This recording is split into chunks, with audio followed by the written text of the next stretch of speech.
Welcome back to another episode. This is your boy Swipa here with Mile High Sports, and we gotta have a conversation. So, as y'all know, Kevin Garnett is one of the many former players that has a podcast. I actually love it.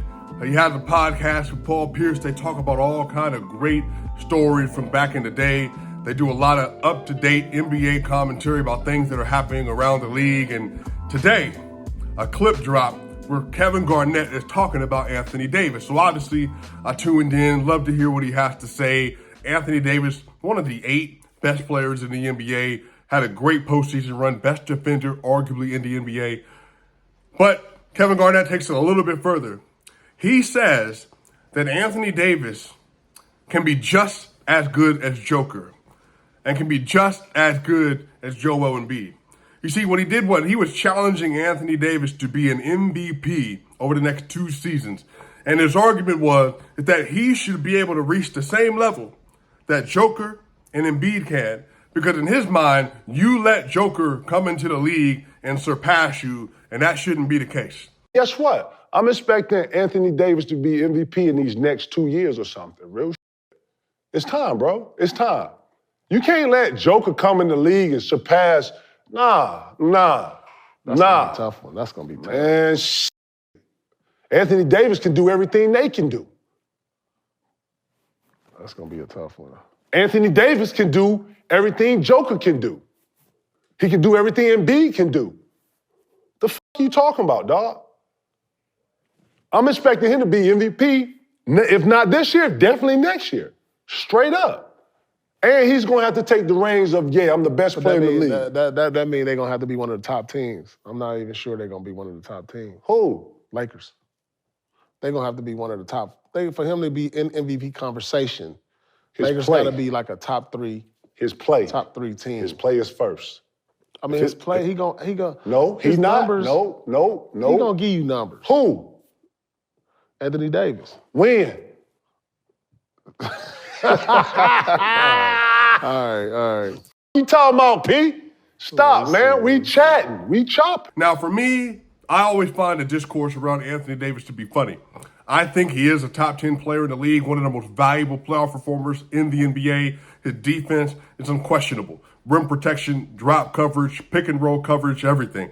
He does it all. His rim deterrence, just him existing, it's incredible. He averages 23, 22 points a game. He hasn't shot the ball well from outside in a long time, but he has a lot of great skills that make him one of the best talents the NBA has seen in modern history. Number 1 pick out of Kentucky, won a national championship with John Calipari, walked in the league. He's been a great player, a star, borderline superstar level player for a number of years. But Anthony Davis has always had this reputation that he's slightly better than what he is. People have been saying, Kendrick Perkins, for instance, Anthony Davis should be the MVP.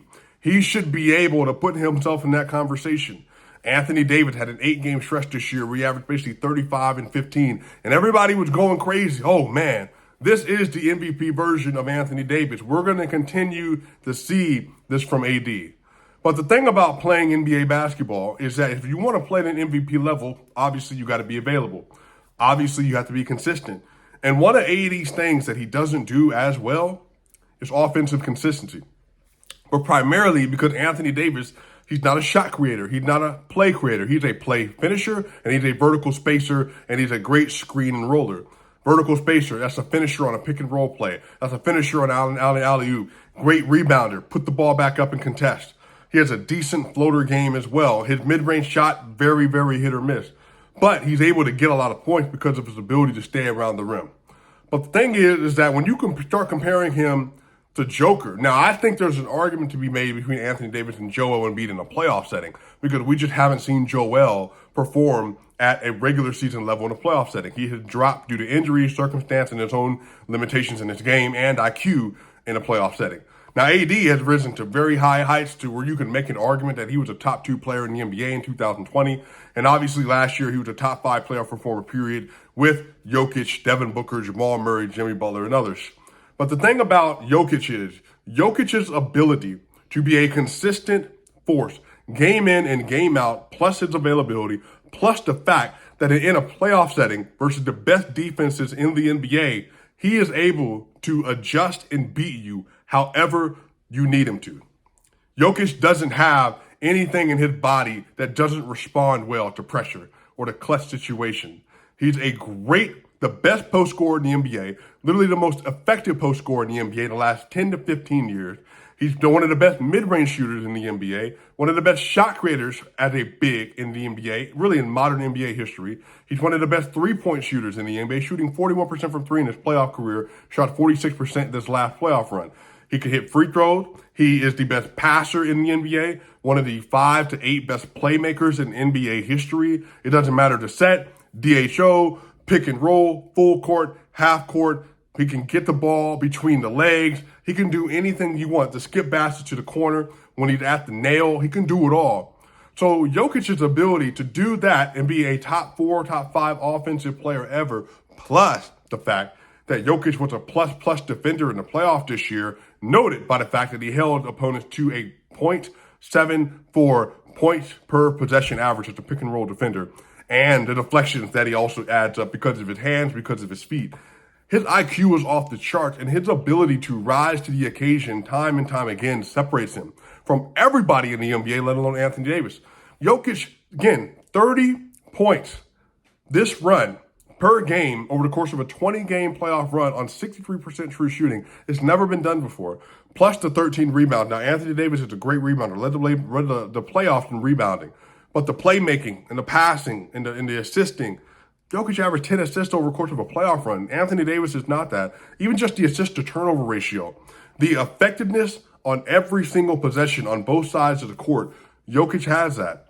So I think when we're having conversations about Anthony Davis, for some reason, there's this mysticism about him, that he is just slightly better than what he is. People look at him and say, with your ability as an athlete, and even just as a defender, you should be able to be the best player in the world conversation year in and year out.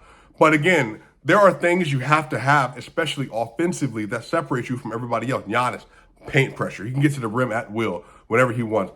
Joel Embiid, his shot-making ability in a regular season setting is bananas. Steph Curry, 3-level scorer. Again, once he crosses half court, he's a threat. He's the best offensive player arguably in NBA history. And again, just his ability to bend your defense, the gravity, the off-ball playmaking, the on-ball shooting, pick and roll, everything that he does. You just have to deal with him every single possession. And then on top of that, LeBron at his apex, obviously, even Kawhi Leonard in a playoff setting, his ability to get to a spot and finish over tough defenders consistently and get to the rim consistently. You cannot say that about Anthony Davis. Now, defense is very important.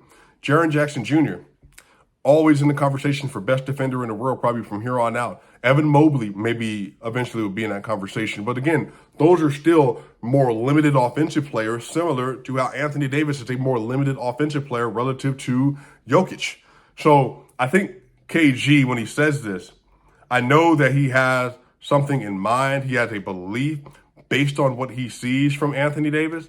But I think the problem is that we're in a situation now where Anthony Davis is almost 30 years old and people are still hoping he ascends to be the best player in the world.